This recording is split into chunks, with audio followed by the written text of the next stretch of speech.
if I go in to show you how I've used this in the past, my marketing class on Valentine's Day,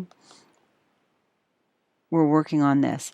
And you can see that we're having a little bit of fun. And the joke is, this is kind of a joke that's running between the students. But there were a couple of times where I had to reel them back in and say, guys, your conversation's getting out of line. Or, you know, come back on topic. But you can see that I put in Smitty's Business Welcomes You To, and I had put in Marketing to Chapter 3. One of the students put in this. I had put into all the purple, not all the purple, but a lot of the purple here is me. So I had put in my unit essential question that the students were to formulate the answer to. I did not have it up on the board quite yet. I then put in the lesson essential question.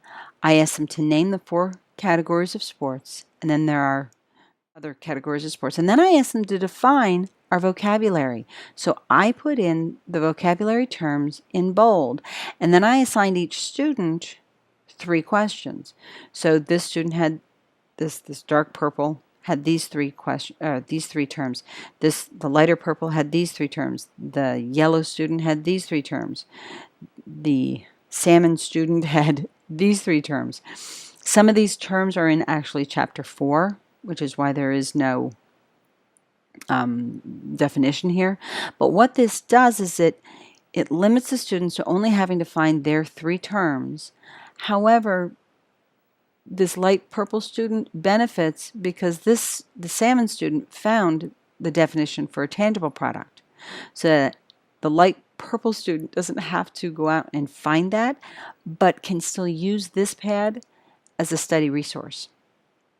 So you can see we had a number of vocabularies, and then I asked them some questions.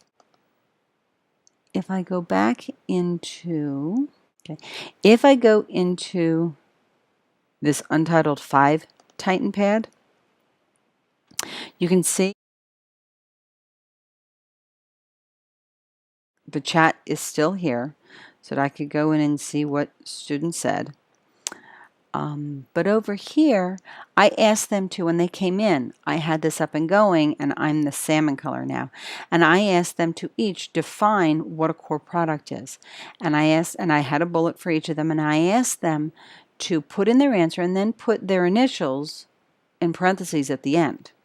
I asked them not to just copy somebody else's, because somebody else's answer may or may not be correct, but I wanted them to come up with their own. I asked them to define 5 terms. We've got core product, ancillary product, convergence, and royalty. And you can see they each have their own color, and they've each put their initials back here. Said, I know that this is Kevin Romig. I know this is Zach Thomas. And I know that this is Jacob Henline. And I know that Savannah didn't answer this one. Oop, there she is. I didn't go down far enough. Okay, and then we've got synergy. They didn't get the definition of synergy right. So that was a teachable moment, and we went over what is synergy. And then I asked them to give me an example of synergy. So this was kind of a quick gauge. Where are you right now? What do we need to work on? The other one,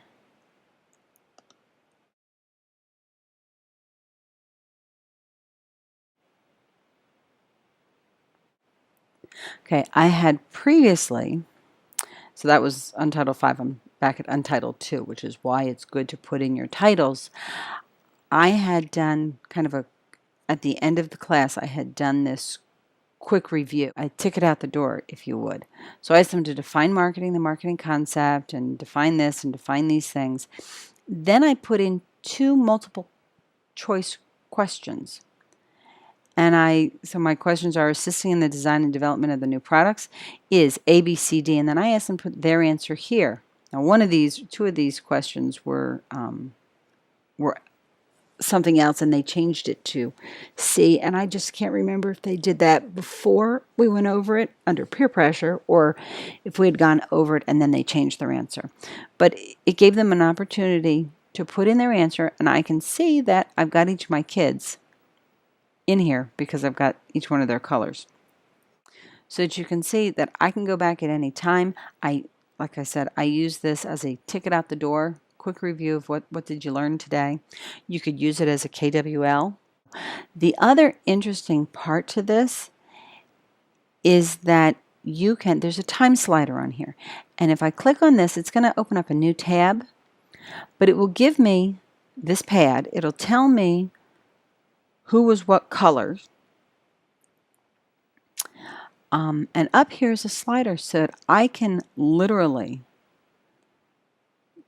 click in the beginning and I can literally watch my pad grow over time.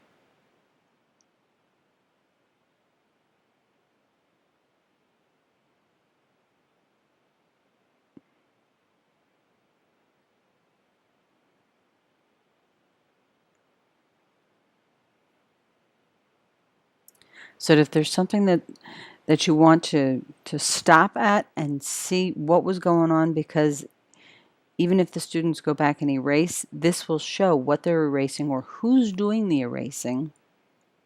You can see this one's erasing and they're changing it. You could see if, we'll just say green wants to look like they're answering all the questions, they could retype this in green, but you can see that purple and yellow also had done that. And then, so you can call green on the carpet and say, stop erasing other people's answers. But this is a way just to ensure. So here come my answers. So you can see the answers are coming in different. So that's what the slider is. My original pad is back over here. So I would typically close my slider tab and it's here. So again, before you leave, if you go back up to security and click on private, they will not then be able to continue building on this. If you have any questions, please don't hesitate to contact me. Thanks.